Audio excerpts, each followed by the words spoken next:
یہ واقعہ اس وقت کا ہے جب میں 10ویں کلاس میں پڑھتا تھا۔ میرے ابو کلرک تھے اور ان کا تبادلہ دوسرے شہر میں ہو گیا، اس لیے ہم سب کو ان کے ساتھ دوسرے شہر شفٹ ہونا پڑا۔ اپنا پرانا گھر چھوڑ کر ہم نے نیا گھر کرائے پر لیا اور وہیں شفٹ ہو گئے۔ نئے مکان کے دروازے لکڑی کے بنے ہوئے تھے۔ مکان پرانا مگر مضبوط تھا۔ مکان ایک پرانی گلی کے آخری کونے پہ تھا۔ امی سارا دن گھر پر رہتی تھی اور ابو شام کو آفس سے واپس آتے تھے۔ ہمیں نئے گھر میں شفٹ ہوئے 1 ہفتہ ہو گیا تھا اور اس 1 ہفتے میں ہمارے ساتھ کئی خوفناک واقعات پیش آئے، لیکن ہم نظر انداز کرتے رہے۔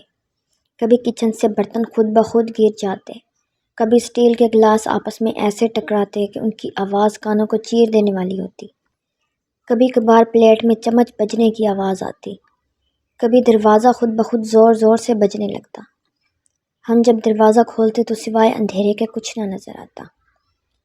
ہم نے ان سارے واقعات کو اپنا وہم سمجھا۔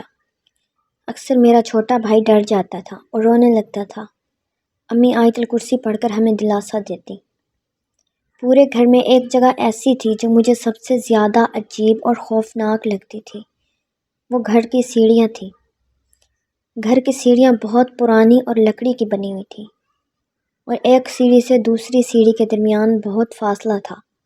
ان سیڑھیوں میں ایک انجانہ خوف اور دہشت تھی۔ ان سیڑھیوں کے بالکل نیچے ایک چھوٹا سا دروازہ تھا جس پر ایک مضبوط تالا لگا ہوا تھا۔ یوں لگتا تھا کہ بہت ہی پرانا اور مضبوط قسم کا تالا ہو۔ چونکہ سیڑھیاں بھی زیادہ تھیں اور ان کے نیچے دروازہ تھا تو ہمیں کبھی محسوس نہ ہوا کہ نیچے کوئی دروازہ بھی ہے، مگر امی کو جب معلوم ہوا کہ سیڑھیوں کے نیچے دروازہ ہے تو وہ خوفزدہ ہو گئی۔ اس دروازے کو دیکھ کر لگتا تھا کہ جیسے اندر بہت ہی اندھیرا ہوگا اور بہت ہی خوفناک لگتا تھا۔ میں نے امی سے کہا دروازہ کھول کر دیکھتے ہیں کہ اندر ہے کیا۔ امی نے کہا چلو کھول کر دیکھو، اگر تم سے کھلتا ہے تو۔ میں نے کمرے کا تالا ایک بہت بڑے پتھر سے توڑ ڈالا۔ جیسے میں نے دروازہ کھولا ایک چیختی ہوئی آواز سنائی دی۔ آواز اس قدر خوفناک تھی کہ امی کو لگا جیسے ان کا دل باہر آ جائے گا۔ میری سانسوں کی رفتار تیز ہونے لگی۔ امی پوری طرح سے خوف کی زد میں آ چکی تھیں۔ پھر امی نے مجھ سے کہا جلدی دروازہ بند کر دو۔ میں نے دروازہ بند کر دیا۔ شام کو ابو آفس سے آئے تو امی نے سارا قصہ ان کو سنایا۔ ابو نے غور کیا، پھر سوچنے کے بعد آخر مجھے کمرے کو تالا لگانے کا حکم دیا۔ اور امی بھی بہت خوفزدہ ہو چکی تھیں، دوبارہ اس کمرے میں جانے کی ہمت نہ کر پائی۔ میں دن بھر کام میں پڑھائی میں مصروف رہا اور اس کمرے میں تالا لگانا بھول گیا۔ ابو شام کو واپس آئے تو مجھ سے پوچھا کمرے کو تالا لگایا تھا؟ میں نے ابو کی ڈانٹ سے بچنے کے لیے جھوٹ بول دیا کہ ہاں میں نے تالا لگایا تھا۔ پھر میں نے سوچا صبح ابو کام پر جاتے ہوئے دیکھ لیں گے کہ تالا نہیں لگا تو میری بہت بے عزتی ہو جائے گی۔ میں نے سوچا جب ابو اور امی سو جائیں گے تو جا کر میں کمرے کا تالا لگاؤں گا۔ رات تقریباً 12 بجے کا وقت تھا۔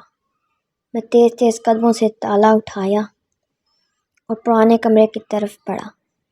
دروازہ کھلا تھا۔ میں نے تالا لگانے کے لیے دونوں دروازوں کو پکڑا۔ پھر اچانک ایک خیال میرے دل میں آیا کہ ایک بار کمرے کے اندر جھانک کر دیکھ تو لوں وہاں ہے کیا۔ میں نے دروازہ بند کرنے کی بجائے دونوں ہاتھوں سے دروازہ پوری طرح سے کھول دیا۔ دروازہ چھوٹا تھا، مجھے جھک کر اندر داخل ہونا پڑا۔ دروازے کے اندر داخل ہوتے ہی مجھے بہت ہی عجیب خوشبو محسوس ہوئی۔ میں نے اپنے موبائل کی لائٹ جلائی اور اس پرانے کمرے کو دیکھنے لگا۔ سامنے ایک خوبصورت بیڈ تھا۔ بیڈ کے کنارے قیمتی رنگ برنگے پھول لگے ہوئے تھے اور اس بیڈ کو بہت اچھے سے سجایا گیا تھا۔ یوں لگ رہا تھا کہ کسی دلہن کے لیے کمرہ سجایا گیا تھا۔ ایک بات جو مجھے حیران کر رہی تھی کہ کمرے میں کوئی لائٹ وغیرہ نہیں تھی، لیکن پورے کمرے میں ہر طرف روشنی آ رہی تھی۔ ایسا خوبصورت کمرہ میں نے ساری زندگی میں نہیں دیکھا تھا۔ پھولوں سے سجے بیڈ کے بالکل اوپر دیوار پر ایک خوبصورت دلہن کی بہت بڑی تصویر لگی تھی۔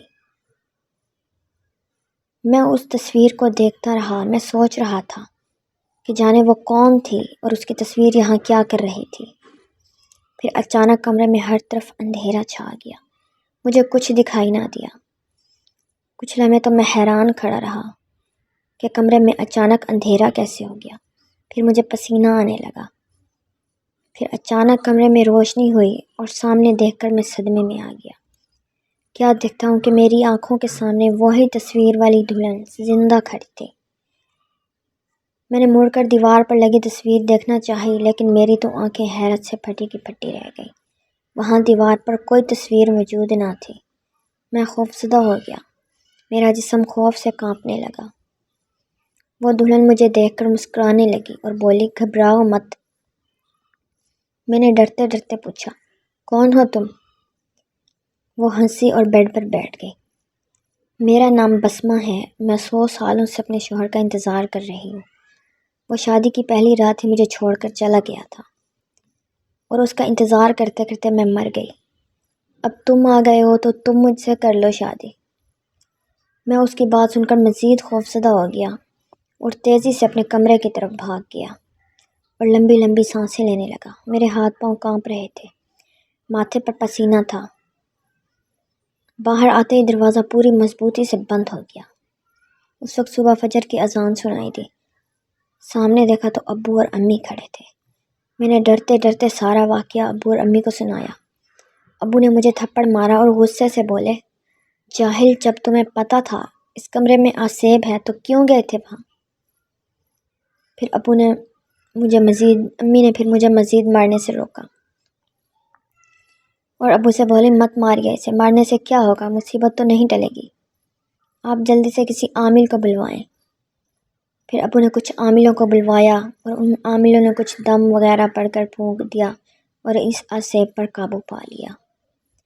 اور ابو سے بولے، آسیب اب آپ کو کوئی نقصان نہیں پہنچا سکتا، لیکن آپ لوگوں کو یہ گھر چھوڑنا پڑے گا، کیونکہ اگر آپ یہاں رہے تو وہ دوبارہ آپ لوگوں پر حملہ کرنے کی کوشش کر سکتے ہیں۔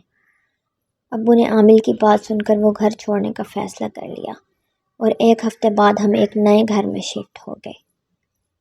یہ واقعہ میری زندگی کا بہت ہی خوفناک واقعہ تھا اور جب بھی یاد آتا ہے تو میرے رونگٹے کھڑے ہو جاتے ہیں۔